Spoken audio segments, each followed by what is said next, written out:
I'm a wreck. I'm sitting here in full mental breakdown. Am I going crazy? A few weeks ago, I started using a sleep tracking app because I kept waking up exhausted, not just groggy, drained.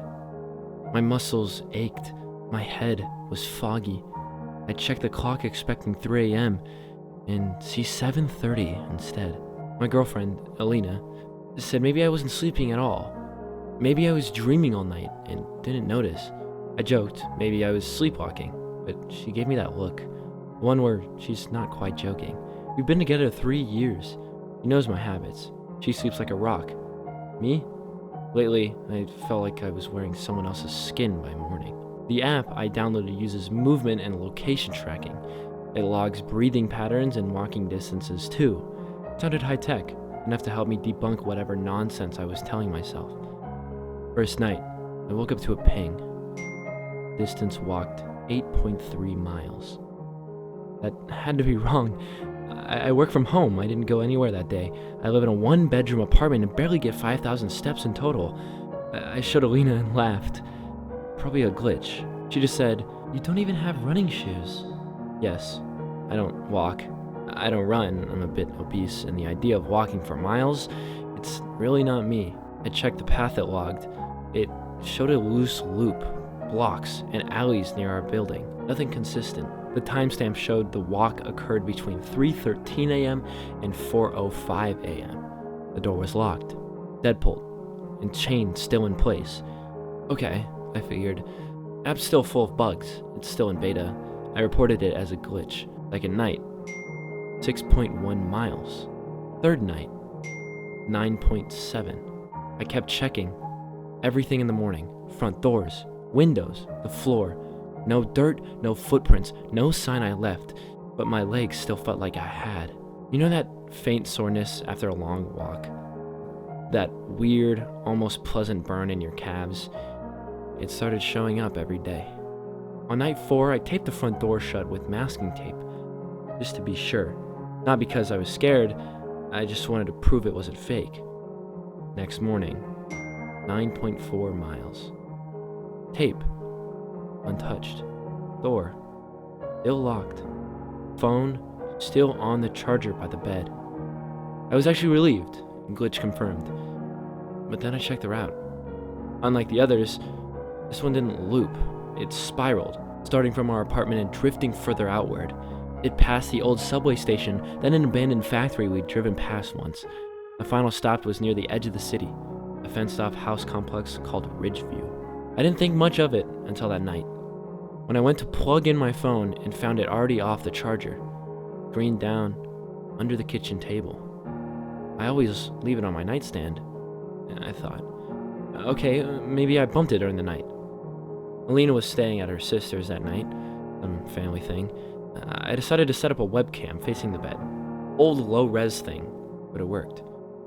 Next morning, I felt like hell, worse than usual. I checked the footage. Normal. Until 3:12 a.m. when I suddenly sat up. Not a slow rise, a snap. Like someone yanked me upwards with a string. My face was turned from the camera, but I stood up, walked off screen, and the footage cut to static for 53 minutes. It came back at 4:07. I was back in bed. Same spot. Dead still. App reading. 0.0 miles walked. No movement recorded. I called Alina. I didn't want to upset her. I wasn't even sure what was happening. I just said something weird is going on. Kept it vague.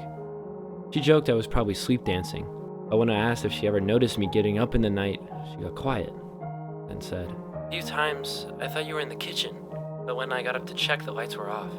I figured I dreamt it." I went back and looked at the previous night path again. The spiral's final stop, that Ridgeview complex. I pulled it up on Google Maps. It was abandoned, condemned 3 years ago after a gas explosion. No one had ever lived there since, except Street View showed a unit on the 5th floor with a balcony identical to mine. Same railing, same satellite dish, same grill I bought on sale 2 summers ago. I drove out there.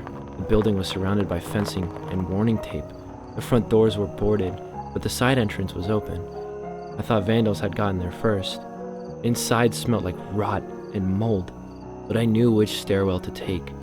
I knew which unit to go to. I didn't even check the numbers, I knew. The door was unlocked. Inside, a one-bedroom apartment. Same layout, same brown couch, same off-white rug with the coffee stain. And on the nightstand, my phone. Not a phone, my phone. Same crack on the bottom left corner. I pulled my phone out of my pocket to double check. Now I had two. That's when I heard the shower turn off. I bolted. I didn't sleep this night. Didn't even go home. I'm sitting in a 24/7 diner, watching the sky turn gray. Confused. Am I going insane? Was this real? Did I imagine it? Is it all just my paranoia? At 7:03 a.m., I got a text from Helena. Hey, you okay? Just got up. Everything good? I replied instantly. Yeah, just couldn't sleep. I'm coming home soon. I don't want her to think I lost it. A few minutes passed, and she texted me again. Wait, how are you texting me? Your phone is sitting on the kitchen counter. I'm still at the diner. Maybe she's messing with me. Maybe I misunderstood. Maybe I'm just really tired. But my sleep app just sent a new notification. Return route complete.